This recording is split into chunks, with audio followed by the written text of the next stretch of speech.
everyone. So in this lecture we're going to elaborate more on partial elasticities, and what we're really going to do is look at partial elasticities of demand and then try to develop on the nature of goods. If you remember, we have studied in microeconomics that two goods might be related to each other. And when do we say that two commodities are related to each other? They are related when the quantity demanded of one of the commodities is dependent on how the price moves for the another commodity. For example, tea and coffee, as you have been taught, are substitutes. However, I do not agree with that because tea cannot substitute coffee. Well, for example, both of them are substitutes, so prices of tea would influence the demand for coffee because they are substitutes. So likewise, we're going to develop more on it. Let's begin. Let x1 and x2 be two related commodities, as I said, such that their demand functions are x1 as a function of P1, that is own price, comma P2, that means price of the second commodity. Likewise, x2 is a function of P1, that is price of first commodity, and of course its own price P2. Now, I have worked out elasticities in such a fashion that initially I'll call it own price elasticities. So basically elasticity of quantity demanded of x1 with respect to its own price. That is something we call eta 11. And then elasticity of x2 with respect to its price P2. That is what we call eta 22. In the subscript, first element refers to the good and second element refers to the price. Okay. So elasticity of x2 with respect to P2 is eta 22. And then likewise, I'll find out the cross price elasticity. These are quite easy to work out. If you have watched my earlier video, let's see. So since I have to find out elasticity of x1 with respect to P1, that will be P1 upon x1, because P1 is my independent variable. X1 is my dependent variable. So independent variable upon dependent variable into derivative of dependent variable with respect to independent variable. That means P1 upon x1 into del x1 upon del P1. So we can clearly see that here eta 11 is coming out to be a function of x1 and P1. So I have written over here also that one subscript refers to x1 and one refers to P1. Likewise, eta 22 can be worked out, and in a similar fashion, let's look at now the cross partial elasticities. These were direct partial elasticities. Now we look at the cross partial elasticity. That is elasticity of quantity demanded of good 1 with respect to price of good 2. That is eta 1, 2. So that will be P2 upon x1, because independent variable now is price of the second commodity, upon x1 into del x1 upon del P2. Likewise, eta 21 will be P1 upon x2 into del x2 upon del P1.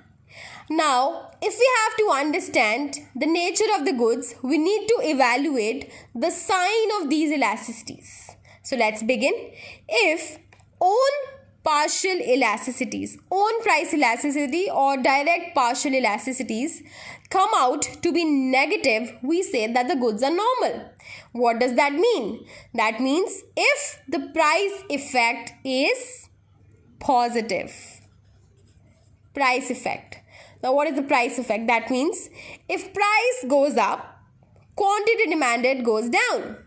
That means eta 11 and eta 22 being negative means that if price of own commodity increases, quantity demanded of own commodity decreases. Okay, by some percentage, which is obviously explained by the elasticities. So that means that it's a normal good where price effect functions in a classic manner, and that's how we look at it. Now, next we look at the cross partial elasticities. What if the cross partial elasticities are positive? What would that mean? That would mean if price of second commodity goes up, quantity demanded of first commodity reduces, or the reverse would mean if price of second commodity decreases, goes down, then quantity demanded of the first commodity.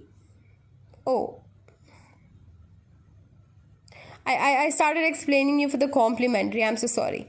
Substitute would mean that if price of the second commodity increases, the quantity demanded of first commodity increases. So, which is why this is positive over here. So, positive would mean that the goods are substitute. For example, tea and coffee. If price of coffee increases, then quantity demanded of tea increases. Why so? Because tea is now relatively cheaper. And that can be given by the positive sign of cross price elasticities. Likewise, if cross partial elasticities are negative, that would mean the goods are complementary. For example, car and petrol. So if I think that's also weird, but okay. I really don't go well with the examples being taught to you right since basic economics. But okay. So if complementary can also be taken up as something else. Can I have some other example for complementary goods? Complementary goods could be, I think these days, burger and Coke. So it's always good to have Coke with burger. So if price of Coke increases, okay, it might affect the demand for burgers because people don't enjoy when both of them are taken separately. So burgers demand is going to reduce. So that ways, I think that gives a good example of complementary goods, and we shall have a negative cross partial elasticity. So we have been able to come up with these three results. Firstly, if own price elasticities are negative, the goods are normal, that they behave normally, price effect is normal. And if the cross partial elasticities are positive, that means we are referring to substitute goods, and if that is negative, then we are referring to complementary goods. Now let's do one question.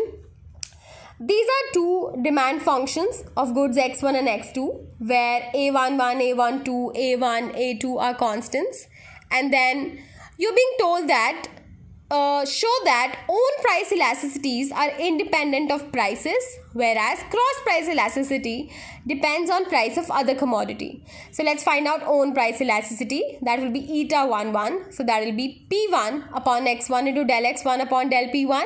So p1 upon x1, instead of x1, I'll write the demand function into, I'll derivate my demand function with respect to p1. So that's going to be minus a11 into p1 to the power minus a11 minus 1. Rest everything remains the constant because I was derivating it with respect to p1. So this will come out to be a11 altogether. Since eta 11 is minus a11, it's clearly independent of price p1. So that means I have ticked off one of the things I needed to prove for at least one of the goods. Likewise, you will be able to check that eta 22 will come out to be minus a22, again independent of price p2. Now let's find out cross partial elasticity. As they said that cross partial elasticity depends upon price of other commodity. That means I need to prove that cross price elasticity will come out to be a function of, so if this is elasticity of good 1 with respect to P2, this should come out to be as a function of price P2. Okay, so let's do it. So that will be P2 upon x1 into del x1 upon del P2. P2 upon substituting x1 over here, derivating x1 partially with respect to P2 will give you this. And finally, this has come out to be P2 times A12. That means there is a price here. So it is dependent on P2. Likewise, you will be able to find out eta 21, and that will come out to be P1 A21. That means it is also a function of price P1. Now, second part of the question says, find the restrictions on the constants for the commodities to be competitive and complementary. Competitive is the same as substitutes. We just developed that if cross price elasticities are positive, two goods are competitive or substitutes. That means if eta 21 and eta 12 come out to be positive, then I shall have competitive goods. So that would require A21 and A12 to be positive, because P2 and P1 being prices are always going to be positive. You do not have a negative price.